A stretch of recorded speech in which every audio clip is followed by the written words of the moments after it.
こんにちは。おっすおっす。いつもと違う始まり方をしてるので、何かと思う人もいるでしょう。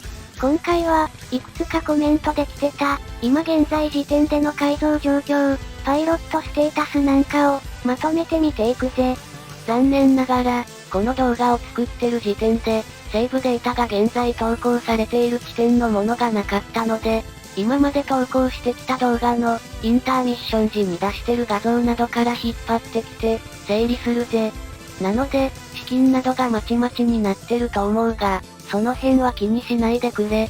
ということで、早速見ていこう。まずはパイロットステータスからだ。パイロットのステータスは、22は目覚めよ超重機神、クリア時のものになるぜ。つまり最新だな。レベルの高い順に見ていくぜ。まずは機動戦士ガンダム WOAT、ポケットの中の戦争から、クリスチーナ・マッケンジーさん。射撃や格闘の数値が低いものの、集中ひらめきなど、便利な精神コマンドを覚えてます。さらに便利な精神を覚えていくので、今後が楽しみだぜ。次に、同じく機動戦士ガンダム WOAT、ポケットの中の戦争より、バーナード・ワイズマン。頼れるみんなの自爆要員。あなたの犠牲のおかげで何回も助かりました。今後とも花火を打ち上げてくれ。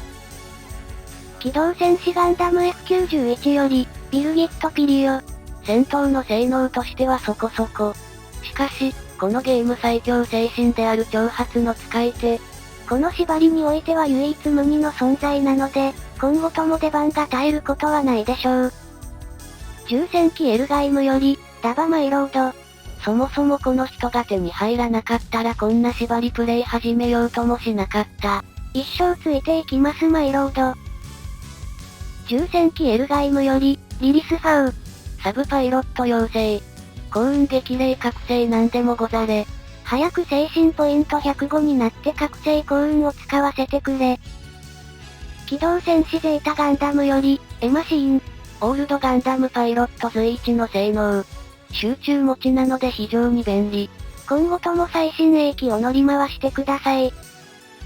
機動戦士ガンダム WOAT3、スターダストメモリーより、コウラキ。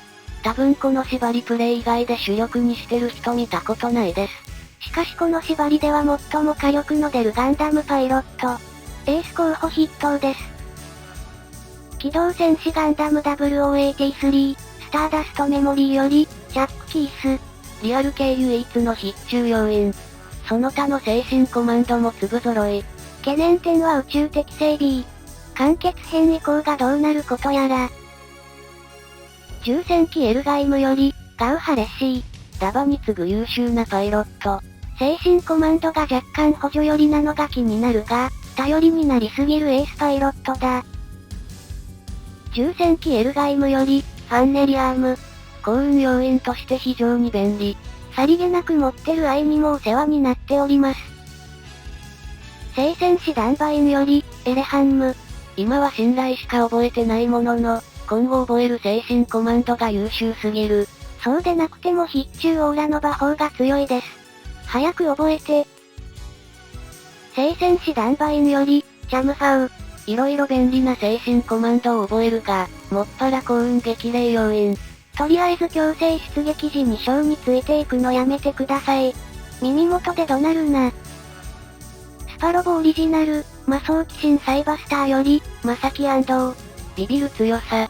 これが隠れるんだからニュータイプと聖戦士って怖い。やはり気になるのは宇宙的整備。重戦機エルガイムより、ミラウーキャオ。数少ない集中持ち。友情なども便利。しかし、搭乗機体の問題や数値の関係で出番は控えめ。今後枠があるかどうか。機動戦士ガンダム、逆襲のシャアより、ブライトノア。エレ様に戦艦枠を取られ、めっきり出番がない。完結編の宇宙ステージあたりでは少しは出番があるだろうか。聖戦士ダンバインより、シーラ・ラパーナ。ごめんなさい。一回も出番ありません。そして多分今後も出番ありません。ごめんなさい。ということで、以上が現在使用可能なキャラクターたちだ。増えてきたとはいえ、相変わらず貧相な戦力ですこと。それじゃあ次は、改造の数値を見ていくぜ。それじゃあユニットの強化段階を見ていくぜ。トロイホースは限界を2段階改造している。今はアーガマに受け継がれているな。120ミリ機関砲は5段階改造していたぞ。アーガマのメインメガ粒子砲に引き継がれた時はびっくりしましたね。アーガマとしては別途160ミリ機関砲を5段階改造しているぜ。正直メインメガ粒子砲なんて当たらないんで、資金の無駄をしました。そしておなじみ、リガズイ。何に使用しているのか改造段階を見るだけで一発でわかる改造の仕方です。エルガイムは運動性周りを強化しています。今後は耐えるために、走行と HP も増やしていきたいですね。武器改造はパワーランチャーだけフル改造です。他は特に必要ないですからね。完結編以降も出番のある機体なので、これからも改造していきます。メタスは狙われないようにやられないように HP を改造。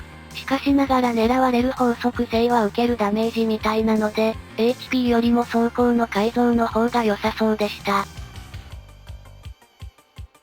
ゼータガンダムはとにかくエネルギーと運動性。限界反応に関しては、オールドタイプではそうそう超えそうもないです。武器に関してはハイメガのみを改造済みだ。これさえあればなんとかなりますからね。ガンタンクはとにかく当てるために運動性をフル改造。元の限界値が低すぎるので、限界も改造しています。武器に関しては120ミリキャノンのみの改造だ。キャノン以外改造する意味全くないですからね。手に入ったばかりのサイバスターだ。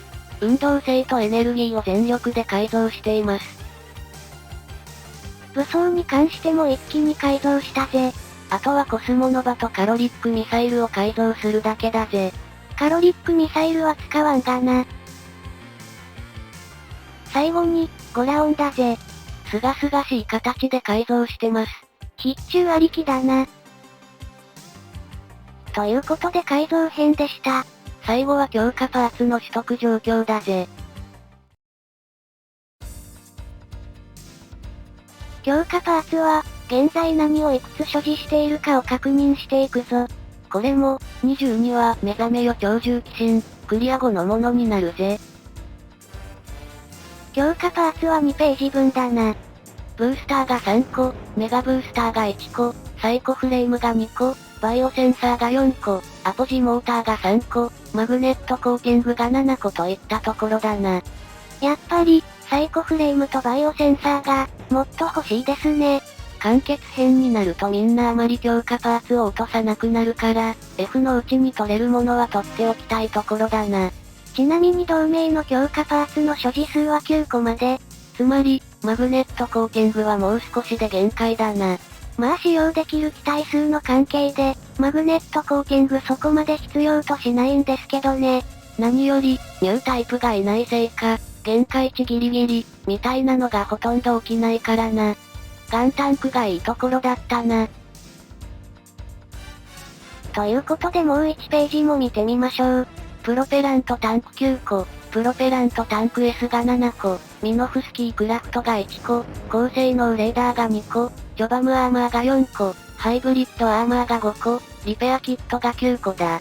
まさかのジョバムアーマーよりハイブリッドアーマーの方が多いという。